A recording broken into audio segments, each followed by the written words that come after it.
ሰላም ጤና ይስጥልኝ እንደምን ቆያችሁ ውድ አድማጮቻችን ይህ ፋስ ስፖርት ቲዩብ ነው። ቼልሲን የተመለከቱ ወቅታዊና አዳዲስ መረጃዎችን አጠራ አድርጌ ማቀርብላችሁ ይሆናል። እስከ መጨረሻው አብራችሁን ቆዩ። የቼልሲ የመሃል ክፍል ሞተር ተጫዋች የሆነው ሞሰስ ካይሴዶ የኢኳዶር ብሔራዊ ቡድን አምበል ሆኖ ተመርጧል፣ ወይም ደግሞ የኢኳዶር ብሔራዊ ቡድን የቡድን መሪ ሆኗል። ይህንን ጉዳይ የማጋራችሁ ይሆናል። ማሉ ጉስቶ ወደ ማንቸስተር ሲቲ ለማምራት በግል ጉዳዮች ዙሪያ ላይ ከስምምነት መድረሱ እየተዘገበ ይገኛል። ማልጉስቶን በተመለከተ እንደዚሁ የወጡ መረጃዎችን የማቀርብላችሁ ይሆናል። የቀድሞ የቼልሲ አሰልጣኝ ኤንዞ ማሬስካ የቼልሲ ደጋፊዎችንና የቼልሲ ባለቤቶችን እንደዚሁም ደግሞ በአጠቃላይ ቼልሲ ፉትቦል ክለብን በይፋ ይቅርታ ጠይቋል። ኤንዞ ማሬስካ የማንቸስተር ሲቲ አሰልጣኝ ሆኖ በይፋ ተሾሟል። ለመሆኑ ኤንዞ ማሬስካ ለምንድነው የቼልሲ ደጋፊዎችን ይቅርታ የጠየቀው? ከዚህ በኋላስ ያለው ሁኔታ ምን ይመስላል የሚለውን ጉዳይ እንመለከታለን። እነዚህንና ሌሎች ቼልሲን የተመለከቱ መረጃዎችን እንደየቅደም ተከተላችሁ የማጋራችሁ ይሆናል። እስከ መጨረሻው አብራችሁን ቆዩ።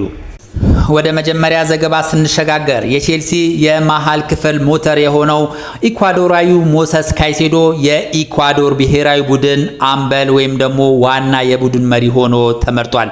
ከዚህ በፊት የኢኳዶር ብሔራዊ ቡድን አምበል የነበረው ሌላኛው ተጫዋች ቫሌንሲያ ነበረ።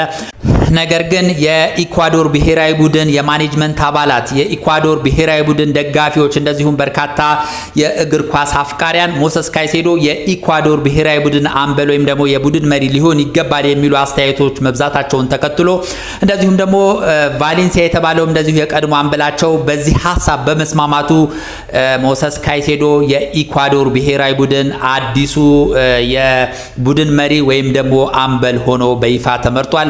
ከዚህ በኋላ በኢኳዶር በሚኖራት ጨዋታ ላይ ሞሰስ ካይሴዶ የኢኳዶር ብሔራዊ ቡድን አምበልና የቡድን መሪ ሆኖ ወደ ሜዳ ይገባል።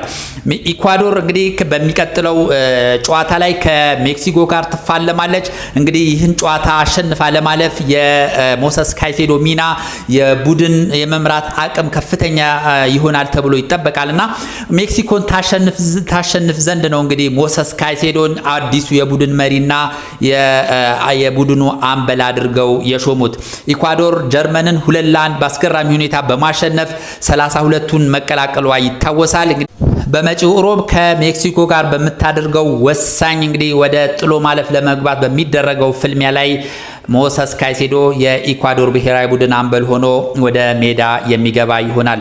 ወደ ሌላኛው ዘገባ ስንሸጋገር ማሉ ጉስቶን የተመለከተ ዘገባ እናገኛለን። የቼልሲው የቀኝ መስመር ተመላላሽ ተጫዋች የሆነው ማሉ ጉስቶ ወደ ማንቸስተር ሲቲ ለማምራት ከማንቸስተር ሲቲ ባለስልጣናትና ስፖርቲንግ ዳይሬክተሮች ጋር በግል ጉዳዮች ዙሪያ ላይ ከስምምነት ላይ መድረሱ እየተዘገበ ይገኛል።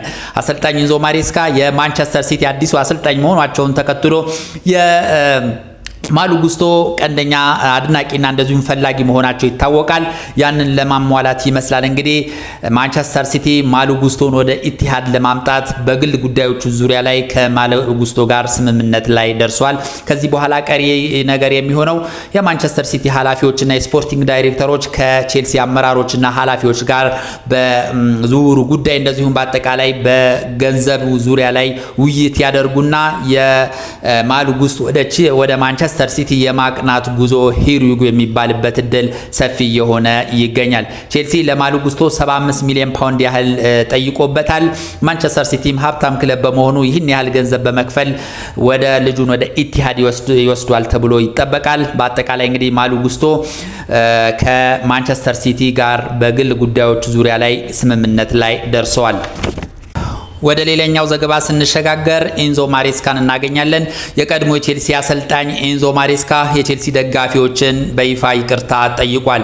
ኤንዞ ማሬስካ ለ3 ዓመት በሚቆይ ስምምነት መሰረት የማንቸስተር ሲቲ አዲሱ አሰልጣኝ ሆኖ ተሾሟል።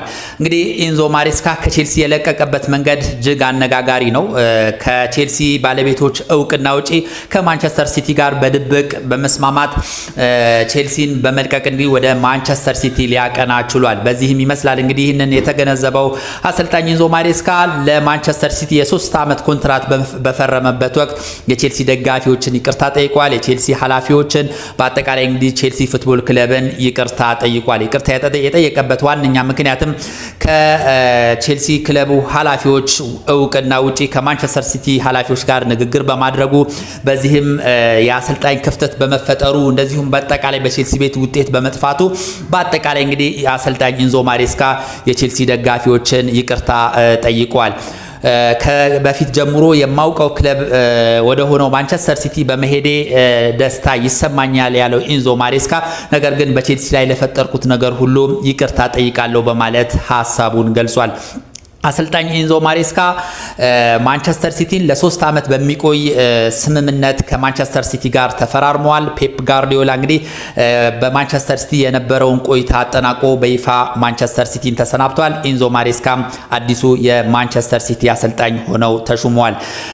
ይህ በእንዲህ እንዳለ አሰልጣኝ ኢንዞ ማሬስካ ለቼልሲ በግላቸው የሚከፍሉት የካሳ ክፍያ ይኖራል። ምን ያህል ነው የሚለው ነገር አልተገለጸም። ነገር ግን በራሳቸው ፈቃድ ያለ ቼልሲ እውቅና ከማንቸስተር ሲቲ ባለቤቶች ጋር ንግግር ማድረጋቸውና እንደዚሁም አሰልጣኝ ለመሆን ከማንቸስተር ሲቲ ኃላፊዎች ጋር መስማማታቸው በግልም የሚያስቀጣቸውና ወንጀል በመሆኑ ነው እንግዲህ አሰልጣኝ ኢንዞ ማሬስካ ከይቅርታ በተጨማሪ ለቼልሲ ከፍተኛ መጠን ያለው ገንዘብ ወይም ደግሞ የካሳ ክፍያ ለመክፈል ተስማምቷል ነው የተባለው።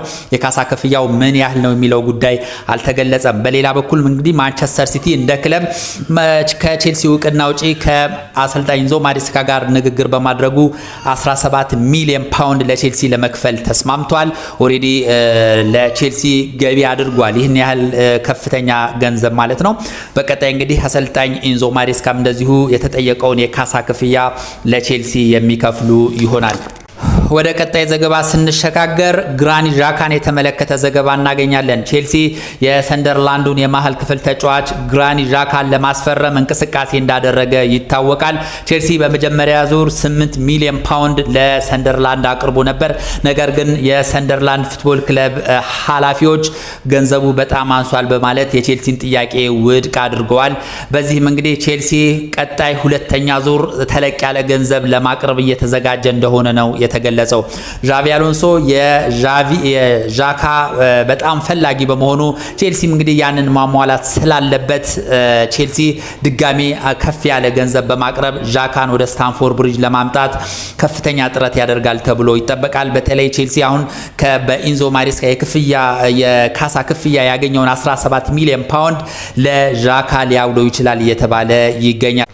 ቼልሲ ከዣጋ ጋር በግል ጉዳዮችና ጥቅም ጋር በተያያዘ ከዣካ ጋር ስምምነት ላይ ደርሰዋል። ከዚህ በኋላ የሚቀረው ከሰንደርላንድ ጋር የሚደረግ ውይይት ይሆናል። ሰንደርላንድ በመጀመሪያ ዙር እንግዲህ ቼልሲ ያቀረበውን ገንዘብ ውድቅ አድርጎታል። በቀጣይ ቼልሲ የገንዘቡ መጠኑን በማሻሻል ከ10 እስከ 20 ሚሊዮን ፓውንድ ያህል ለመክፈል ዝግጁ በመሆኑ ይህን ያህል መጠን ያለው ገንዘብ ለሰንደርላንድ ያቀርባል ተብሎ ይጠበቃል። ውይይቶች እንደቀጠሉ ናቸው። በቀጣዮቹ ሳምንታት እንዲህ ከስምምነት ላይ ደርሰው ዣካ ወደ ስታንፎርድ ብሪጅ የሚመጣበት እድል ከፍተኛ ሊሆን እንደሚችል እየተዘገበ ይገኛል። በአጠቃላይ ቼልሲን በተመለከተ የተሰሙ ዋና ዋና መረጃዎች እነዚህ ነበሩ። ስለነበረን ቆይታ እጅግ አድርጌ አመሰግናለሁ። መልካም ጊዜ